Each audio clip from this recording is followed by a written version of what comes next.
Some may consider her half of the Moria Shrine. Hell, the face of it if you're from Gensokyo. Others may think of her as the scheming mastermind. She doesn't always get the best results, but she gets the job done. And for the rest, they think of her as that god who really loves ropes. I mean, the thing on her back certainly looks like it. I will refer to said being as Kanako. Hello, Magi here, and welcome back to another episode of Character Profile, the series where I take an in-depth look of a character from games, print work, fan-related stuff, and anything that can be associated with Kanako will be discussed here. So without further ado, let's begin the character profile for Kanako Yasaka. Name and their meaning. To start off, we're going to be looking at her name. Her full name is Kanako Yasaka. The Ya in her surname means 8 and Saka means hill, as if the number 8 wasn't already involved in other names, aka Yukari/Aaron. Yasaka would therefore mean 8 hills. It's referenced that because of her name she might be seen as a mountain god, but she is really a god of wind and rain. The Kan in her first name means god, while Na is an abbreviation for Nano, a city in the Nara prefecture of Japan, and Ko is a common suffix in Japanese that's used in female names, which literally means child. So, a child god from Nano? I don't fucking know, I'm just trying to combine this shit! In the character introduction of Mountain of Faith, just when her theme starts and her name and title is revealed, her name was incorrectly spelled as Yasama Kanako, which the Sama isn't a correct romanji for whatever I'm showing right now. Misspelt name is pretty much the norm at this point. Character appearance. Let's take a look at Kanako's physical appearance. Kanako has an elaborate red shirt with long white sleeves and a round mirror over the center of her chest. She wears a long black shirt with a red flower print hem. She's got some poofy intense blue hair and dark red eyes. I mean really poofy, look at that hair! Behind her is a large twisting rope circle Shiminawa with Sheed. Appearance in games and print work. Let's see where she's popped up over the years. Her first appearance is in Mountain of Faith. She, Suwako, and Sanae first arrived from the outside world to Gensokyo. Their shrine now at the top of the Yokai Mountain. They exert their influence over the living beings and try to accumulate faith from the Kappa, Tengu, and other yokais. They were certainly trying to be the big boss here. The Tengus weren't happy with that as their powers were decreasing, so they wanted to defeat the gods. I can't imagine it would have been easy to deal with. She's the stage 6 boss and the mid boss for the extra stage. She's also on the Jewel Case CD, so some might have seen her there first instead of the game. She shows up in Subterranean Animesium, but only as a background character. Subterranean begins when a huge geyser erupted near the Hakare Shrine. Earth spirits come from the underground and roar around the hot spring. The yokais tell Reimu and Marissa to investigate as they're suspicious of the Earth Spirit's sudden appearance. The geysers were created by Oku, but Oku was only able to do so because of her newfound powers. Oku was told by a voice that she could swallow the god Yarakuratsu that was hidden in the flames to gain a power that would fulfill the wishes of both the worlds below and above the surface. This power was nuclear fusion. That voice happened to be Kanako, and Kanako did that because she wanted to use Oku to produce nuclear energy underground in former hell. Her next appearance is in Undefined Fantastic Object, but only as a cameo. She shows up in Sanae's ending, helping Byakuya with the creation of the Miurin Temple. Not only that, the reason UFO even came to be because when Oku created the geyser, evil spirits came out of there. They happened to be the UFO crew, Nazarin, Ichirin, Minamutsu, Sho, and Nue. And again, Oku wouldn't have done that if it weren't for Kanako. She's always connected to something. That's a theme you might be catching on to. She appears once more in Hyuso Tensoko, but only as a cameo in Sanae's ending, plus she's one of Sanae's skills, right alongside Suwako. She's also in Double Spoiler where Aya and Hatate take pictures of her Damaku and make comments on it. She's in Scene 11.1, 11.3, 11.5, and 11.7 as the boss. She shows up in Hopeless Masquerade as a background character. She shows up on the Genbu Ravine stage. She's sitting on some rocks and laughing from the looks of it. I know it was explained in Wild, but still, that was yours! Or at the very least, Sanae's game. She shows up in the possible spell cards where she tries to deal with Seiya. She's the 9th day boss. Her next appearance is Legacy of Lunatic Kingdom. Here she shows up in 2 endings for Sanae, one for the point device No Death Clear and in the Legacy mode ending. Her last game appearance as of this recording is Violet Detector. Here she battles against Sumurika with her spell card, joined by other girls mind you. When it comes to the print work, she's had some appearances. Her first print appearance is Silent Sinner in Blue. She's in Chapter 5, 6, 9, and 13 as cameos. She's in Strange and Bright Nature Deity, but only has one cameo, Chapter 22. This one cameo deal follows through in Oriental. She's in Chapter 18. Things get a little better for her in Wild, as she is a secondary character in that series. Better than just one cameo per manga series. She's showing up in Forbidden Scrollery in Volume 1's Omake cameo. Her last print appearance as of this recording is the newest print work, Visionary Fairies and Shrine. She's in Chapter 2, 6, and 10 as cameos. Personality. Let's review what personality Kanako has. Kanako is an ambitious woman who treats religion like a business, using whatever means brings her the most profit. That profit being instead faith. Faith for days. She has natural presence that can seem intimidating or suspicious at times, but also reliable. Unusually for a god, she has little respect for tradition. She demands little formality in her worship and encourages scientific progress. It is somewhat strange for a deity to be knowledgeable and interested about science. I mean, the interest is intense enough that Kanako wants to transition from being a god worshipped of wind and water to becoming a god worshipped for bringing technology into Gensokyo. Can't say you hear that every day. Not only is she ambitious, she's one smart cookie. I don't know if she's at the same level as Yukari, but let me showcase it. In Chapter 39, the ropeway is finally opened, but things don't turn out as planned and it had to be delayed due to irregular weather conditions, even though it was bright and sunny.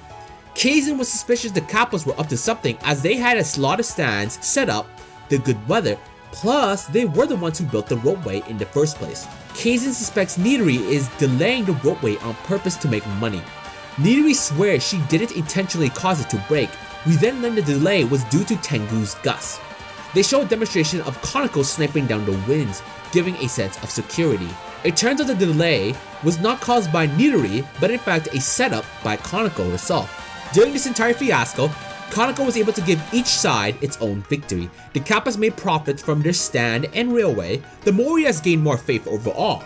She also increased the Tengu's presence as yokais. Plus, she scared the humans well enough that many wouldn't dare enter the Tengu's territories, showcasing her intellect and negotiation skills. There's a reason she treats religion like business. She has no hostility towards humans, though as it is with the case with all deities, she may curse them if they are disrespectful. She also seems to be rather short-tempered, but she is vulnerable to gifts. To be fair, aren't we all? Occupation/jobs. When it comes to occupation, she does have a role. Kanako is currently the deity of the Moria Shrine and lives with Suiko, the de facto ruler of the shrine, and Sanae, a wind priestess. She generally seems to spend her time implementing new ways to gain faith from those who live outside the Yokai Mountain, and that's pretty much her main role, really. General information/backstory. We got a lot to discuss in this section, so buckle up, boys and girls. To start things off, we're going to be covering what Kanako was probably originated from. Kanako is based off of Takemina Akada no Mikoto and Yasakatomi no Mikoto, gods of the Suwa Grind Shrine, which, on the other hand, Suiko is named after. Takemina Akada is a god of wind, water, and agriculture, as well as a patron of hunting and warfare, that is said to have defeated the god Moria, one with the E, which is the god Suiko is based off, by using only a branch or a vine of wisteria. Yasakatomi is an obscure goddess said to be Takeminakata's spouse, and likely the basis for Kanako's last name. Let me just say that vine is a little busted, you'll know what I mean. So with that origins covered, let's see how Kanako was in the past. A god of the invading Yamato, or the modern Japanese people, Kanako took over the Moria Shrine after defeating its native goddess, Suiko, by holding a thin vine that immediately rusted all of Suiko's iron weaponry. Told you that vine was busted! However, the original people of Moria found it difficult to accept their new deity. In order to consolidate her newfound kingdom, she borrowed Suiko's power. In reality, Suiko still ruled over the Moria, but Kanako was the deity in name only. That's also a theme that carries on as well. After doing this though, the Yamato, or the modern Japanese people, began to disbelieve in the concept of eternity, which Kanako in part represented. They grew stronger and invented ways of getting around the agricultural problems posed by harsh winds and rain. As the belief in science and information grew, their faith in Kanako waned and thus did her powers. That's not a good sign. In order to solve this problem, Kanako decided that the most appropriate course of action would be to abandon the human world and gather faith in Gensokyo. And it ended up working quite well, and she started to be worshipped as a deity of the Yokai Mountain. She then realized after observing the Hakure Shrine, which, though low on faith, was frequently visited by yokai, was the main reason she had been accepted so easily. Kanako, however, did not foresee the power of those who lived on the mountain, such as the Kappa and Tengu, growing greater through their worship of her. Worried about the power balance in Gensokyo, she resolved to bring in more believers from elsewhere, and thus decided to utilize the Hakure Shrine for her ends. That didn't turn out as she would have hoped in the end. Yes, she did get a branch shrine there, but I'm sure Kanako was going for the gold during Mountain of Faith instead of the silver or bronze. We covered Kanako's past. Now I want to get into her species. Gods, if you will. This is gonna be a doozy, alright. The term god refers to concepts such as spirits, natural forces, and superhuman beings. In Japan's native Shinto religion, god is usually considered equivalent to the term kami.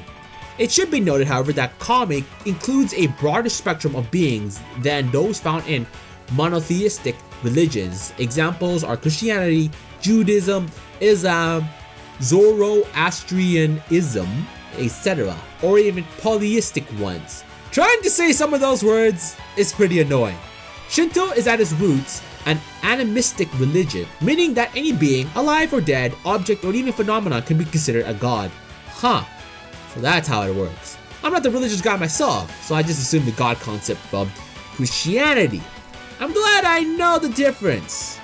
Also, it should be noted that the G in god should not be capitalized when referring to Shinto gods or any gods from polytheistic religions. Like many polytheistic religions, example those of ancient Greece and Rome, Shinto gods live among humans and have direct impacts on their daily lives. While their personalities are mostly similar to humans, they possess two aspects known as Ari and Nigi.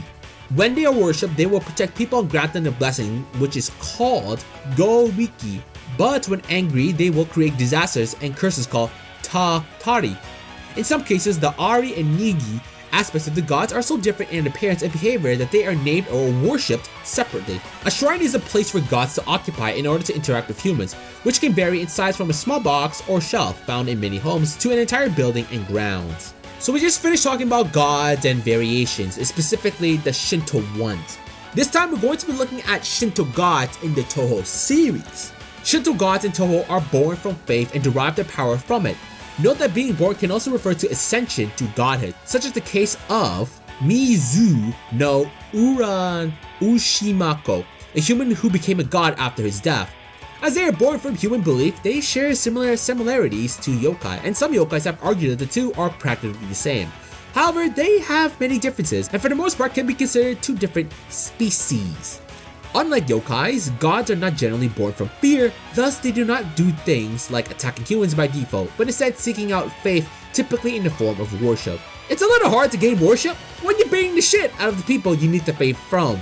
Faith from other humans or yokai is valid, and is described by Kanako and Reimu's Mountain of Faith A ending as reverence toward existence, a fear of retribution for one's actions, and the will to enrich one's life, spirit, and body, but it doesn't have to be that serious. Worship and faith can be as simple as just celebrating with your god. If only it were that simple in real life. Shinto gods may split their spirits and manifest wherever they are called on, enabling them to be in so many places at once to serve their worshippers. This doesn't diminish the power of the god in any way, as such split part of the same god would have the same amount of power as the original. I did talk about gods splitting, like how Suiko was able to do so in an interesting Tofax series. Certain individuals such as Yorihime and shrine maidens like Reimu and Sane can directly call upon the gods to enter their bodies. Most gods interact with the physical world entirely in this manner. Some gods have physical bodies which allow them to act independently without being called upon, such as Kanako and Suiko, and likely Hina, Minuriko, and Shizuha. But this does not prevent them from splitting their spirit or being invoked in the normal ways. The Shinto gods are well acknowledged in Gensokyo and by the denizens of the lunar capital, some of whom may have actually been the original gods in Shinto myth, such as Lord Tsukiyomi and his sisters. However, in the outside world, faith has instead been placed on various things such as friendship and news, although some may call it fake news, but you didn't hear that from me. Thus, like yokai, it is difficult for some gods such as Kanako and Suiko to survive in the outside world as their faith dies out. Presumably, more well-known gods such as Amaterasu still have plenty of faith to go around in the outside world, as there is nothing to indicate their existence is under threat anytime soon. In particular, the god Ame no Torifune even had a space station dedicated to him. I mean, if you're getting space stations named after ya, I have to imagine things are going well for ya. Of note is that loss of faith for God means the loss of their ability to manifest their powers. For God, losing all their power is equivalent to death, with the exception of Ara-hitogami, who would continue to exist as normal humans. A prime example of an Ari-hitogami is Sanae, so Sanae is good either way. She can still remain God or be human if shit hits the fan. And this is Gensokyo, so she won't have to worry about the faith part anytime soon. Titles. When it comes to titles, don't expect too much. The titles she has are the Avatar of Mountains and Lakes, the Troublesome Mysterious Gods. This one is different as it's shared with Sumiko as well, probably the first I've seen of a shared title. God that likes hills, and Independent and Inflexible God. Possessions, if any. At least we can talk about something here. The thing I want to focus on is Kanako's Shiminawa. Shiminawa are lengths of laid rice straw or hemp rope used for ritual purification in the Shinto religion, or a super rope, in my opinion. It represents the figure of an entwined snake, which in turn represents resurrection, rebirth, and eternity through the repeated shedding of its own skin. She also possesses Onbashira, which she apparently uses in traditional festivals to toss off of cliffs. Onbashira are pillars used during a Shinto festival of the same name. Ability/powers. The section where shit can get crazy. Hers is the ability to create heavenliness. Kanako's ability specifically refers to the element of Kiin, or the sky. Of Bagua in Taoist philosophy, Kiin is associated with creation, leadership, overtness, reliability, and acting first rather than reacting to others. Sumiko's ability is to create Kun, or earth, refers to the opposite element. I mean, Kanako is rather proactive in her faith business, so I can see why she has this. She is at least called a wind god, so maybe a power to manipulate wind, rain, and weather. For Kanako to be a god of agriculture, to manipulate the wind, rain, and make the soil plentiful would definitely be the quickest and easiest way to gather faith. Yeah, I can bloody see why. In Symposium, it's stated that this ability of hers is still very much a mystery. Concerning what kind of power this is, since there is nothing that seems like a portrayal of this, it is not definite, but it is probably a power unimaginable to humans.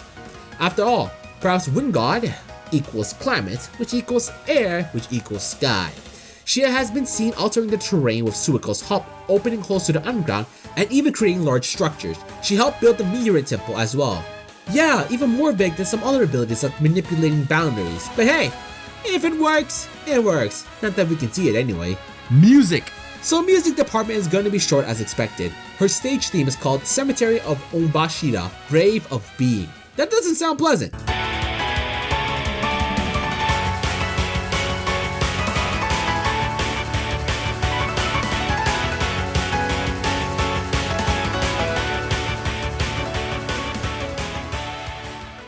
Her boss theme is the venerable ancient battlefield, Suwa Foughten Field. Certainly has a better tone than a cemetery.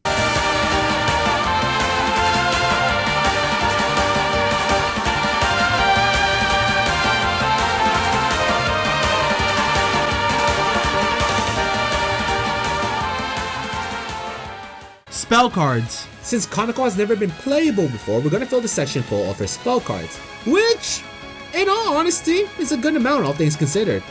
In Mountain of Faith Stage 6, her first spell card is called Divine Festival, expanded Onbashira on easy and normal. It's called Weird Festival, Midotiko, boisterous dance on hard and lunatic.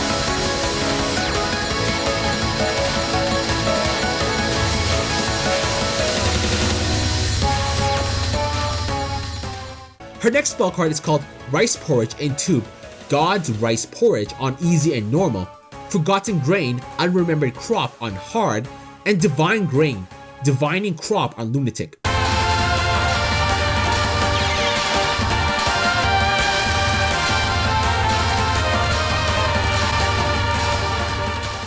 The third spell card is called Sacrifice Sign, Mizuyama, Hunting Shrine Ritual on easy and normal, Mystery Kuzui, Clear Water on hard, and Mystery Yamato Taurus on lunatic.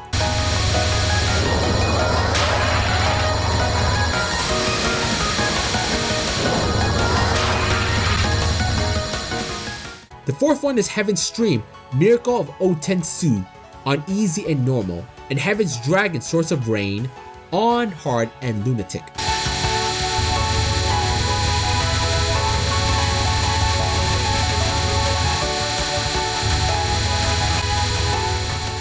The 5th spell card is Mountain of Faith on easy and normal, and Divine Virtues of Wind God on hard and lunatic.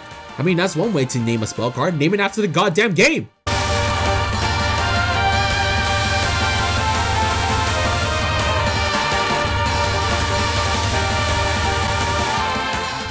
Now these next spell cards are what you encounter when you see her as a mid-stage boss in the extra stage. The first one is God Sign, beautiful spring like Sugiya.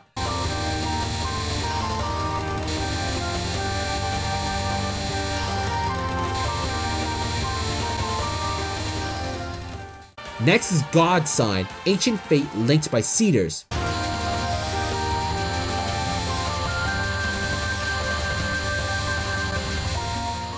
The last one is God Sign, Omiwatari, that God walked.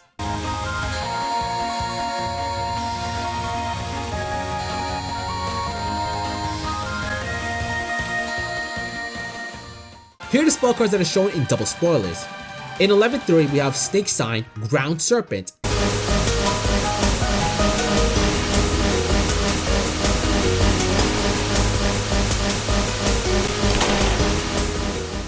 In 11.5, we have Divine Pillar, Meteoric Umbashida.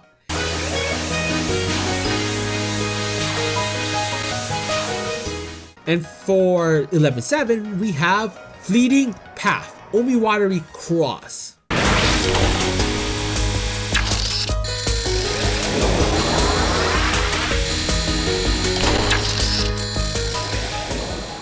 Now this next batch is from Impossible Spell Cards. The first one is Umbashida, Rising Umbashida on the 9th day 1.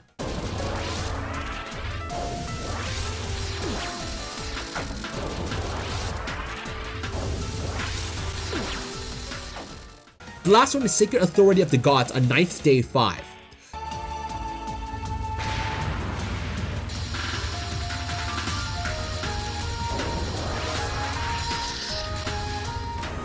For the last game, let's look at Valley Detector.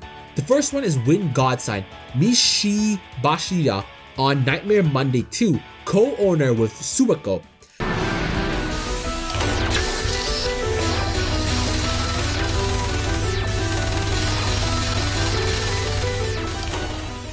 The next one is Wind Mystic Sign, Dead Butterfly, Umbashida on Nightmare Monday 3, co-owner with Yuyuko.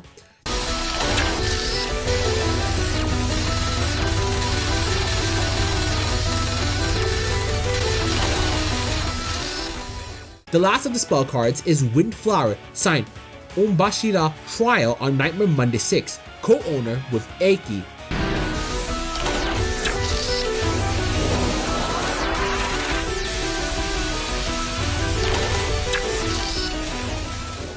Relationships. One of Kanako's important relationship would be Suwako Moria. Kanako and Suwako are the opposing gods of Moria, but the profile states that they share quite a few common interests and are actually pretty good friends. They do argue a lot though, and Kanako still wears a snake representing Shiminawa to boast about the fact that she beat her. Now that's the kind of shit best friends do to each other. To elaborate on the beating up part, in the ancient times, Suwako was the ruler of a small kingdom controlled by the Misaguchi. Misaguchis were cursed gods that had obtained enormous amount of faiths, cursing birth, harvest, militaries, and many other things. Only Suwako was able to tame them. The thing is, gods from the Yamato or ancient Japan invaded her little kingdoms. They did so because they wanted to unify all the kingdoms to create a single country known as Japan. Suwako didn't want to deal with losing her home, so she resisted and fought with the finest steel weapons of the time. However, Kanako held up a thin vine and Suwako's large steel arsenal instantly rusted away. I still don't know how a vine can do that, but sure, whatever, magic shit. Suwako realized the difference in the divine powers, and her defeat, she graciously forfeited and relinquished her kingdom. The people of Moria, or the kingdom anyway, could not forget the fear of their native gods, the Misaguchis, and were unable to accept their new god. Kanako thought she could not gain the faith of the people and gave up on making the kingdom hers. Instead, she called forth a new god and combined it with the Moria god. Within the kingdom, this new god was called Moria. It does have a different kanji as the ones you were seeing earlier. It was called by a different name outside of the kingdom. This way, it seemed as if it was ruling the kingdom, and thus Kanako borrowed Tsuko's power. It silently ruled as the god of mountains. Even to current Touhou, it's still in the same nature. Officially, it belongs to Kanako, but she handles the business side, or the sales if you will, while Tsuko actually deals with the divine service. The other important relationship would be with her shrine priestess, Sanae. Sanae Kochiya is a wind priestess that worships Kanako and was part of the shrine's move to Gensokyo. Kanako mentioned in supposing that Sanae herself can be referred to as one of the gods of the Moria shrine. The last small one would be Oku. Kanako is the one who originally gave Oku her power for her own end. At the moment, it seems like she is keeping Oku working to produce nuclear energy underground in former hell. Gotta keep that technology wave going. Fun/interesting facts. So let's look at some of the cool facts Kanako might have. It is revealed in chapter 19 of Silent Sinner that the Lunarians created and used Shiminawa rope to seal away those that are a threat to them. Kanako's Shiminawa on her back is confirmed to be the actual Shiminawa in her Mountain of Faith profile. In addition, in Suwako's profile, it is stated that Kanako was one of the several gods fighting to unify Japan. And it was implied in Silent Sinner that it was the Lunarians who were behind those wars. Assuming taking away Lord Daikaku's land referred to the actual time that happened in Shinto mythology by Amateratsu's family, whom are implied to be the lunar capital's founders. The Lunarians even used Shiminawa to seal under the god at the Moria shrine.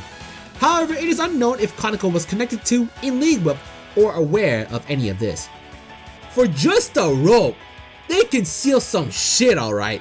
Not even gods are safe from these.